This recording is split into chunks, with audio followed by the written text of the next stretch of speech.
Hi everyone, I'm Ramona Lee. I love to see you all here tonight. I'm from grade 10, class 2. I am a member of a large K-pop fan community. Now, looking at the title of my TEDx talk, I suppose most of you may think of the amazing international K-pop group aespa, Blackpink, or the male group 17, etc. Though I have no interest in male groups. These Korean K-pop groups surely attract a lot of teenage girls, including me. I wasn't one of the fans who tried to meet their idols offline or signing albums with them, having phone calls with them. So some of you may be curious, why is the girl isn't extremely devoted to any particular team would stand here and talking about the fundamental why behind K-pop? In that case, I like to clarify myself as a relatively sober and objective fan. By that, I mean, I know loving all the idols and groups and contributing money, effort, and love into it won't have much relationship with my future study life or goal. So in the next few minutes, I'm going to introduce to you how a K-pop group is formed, and looking back at my K-pop journey since the 6th grade, from the 4th generation of How You Like That, Blackpink, to the age of aespa. This vibrant and everlasting K-pop attracts me to discover the fundamental why behind its charm. Firstly, in case some friends aren't familiar with the term, I like to explain it bluntly. Korean pop music, K-pop, is a genre of music combining pop, rock, R&B, also electronic dance, also catchy melodies and dancing. K-pop's real charms come from infectious hooks and a structure that's easy to follow. So it starts up with an intro, moves along the verses, and builds to a catchy chorus with great backup vocals. A great K-pop song needs a chorus that gets stuck in your head, and a bridge that builds up to a big finish. Groups like aespa nails with this with the MVs like Drama, Armageddon, and Flash. A good bridge can make the final chorus even more of a shock. Next, let's turn our attention to the idols themselves and the so-called package of Korean groups. What are the recipes? So firstly, let's think. To form a K-pop group, each member is assigned to a specific role or title, such as the dancer, the rapper, the leader, also the vocalist. So these roles ensure that each member contributes their unique strengths to the team. However, to become a K-pop idol is incredibly competitive. With thousands of trainees in South Korea vying for a chance to debut, the odds of success is only less than 0.1%. So, the idols that debut usually have great abilities, appearances, or maybe some relationship with the company. Well, anyway, good appearance, ability, and body shape are the basic requirements for debut, like the materials of a product. Next, after forming a small group, mainly 4 to 7 idols, they have to come up with an attractive concept. This has to be carefully discussed, including factors like the common feelings the individuals share, also the personality. Let's take a successful case, aespa. When the 4 girls first debuted, they were already tied up to the concept of Black Mamba, which is said to be their A-actors, the Black Snake. So the Black Mamba is trying to interfere with their connection with the world and the avatars, as the MV continues. And this is the concise example of their concept. aespa's lore become richer and bigger throughout every comeback albums. And that is partly how aespa catches my eye, because I'm eager to hear the story of Navis and also the Mamba.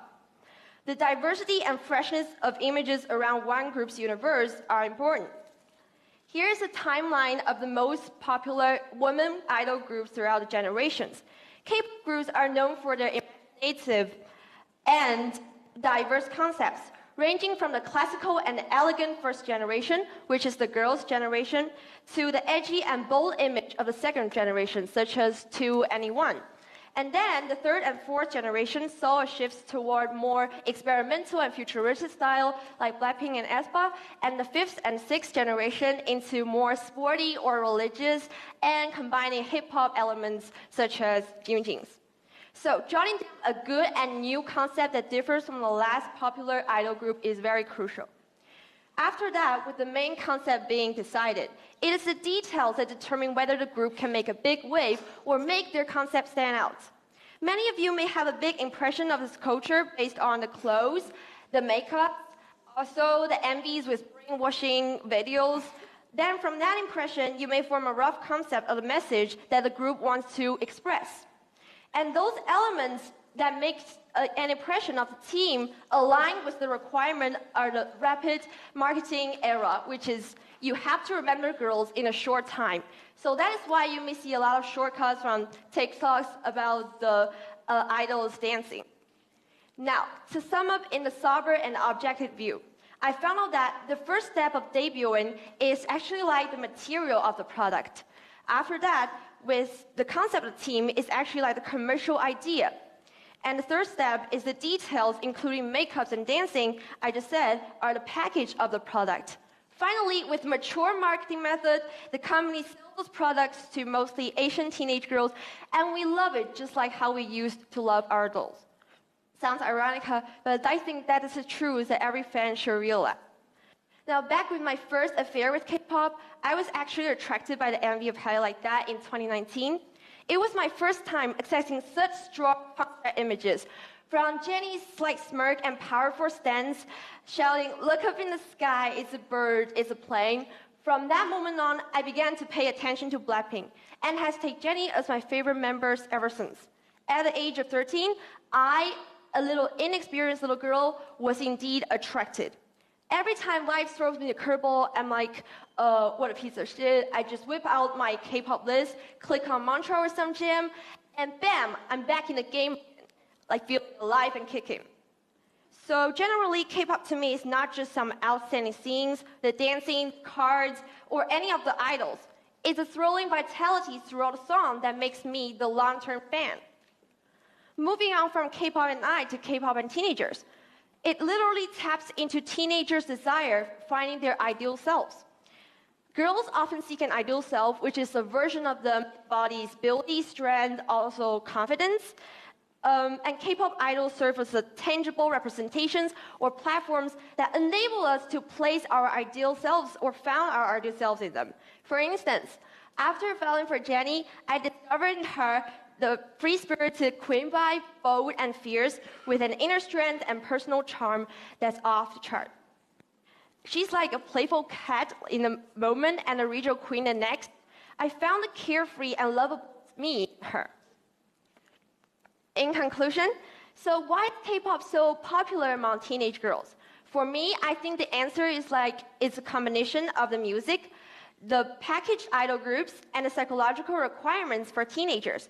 It's not just about catchy tunes and flashy performances, it's about providing a packaged product that enables us to place our ideal selves in them.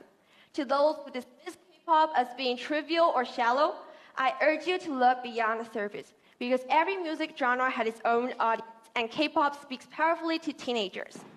It is a source of stress relief, a platform for imagination, and also a means to explore different facets of one's identity.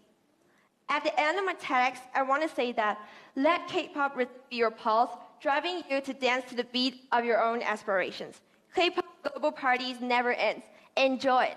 Thank you. This is Ramona Lee from TEDx.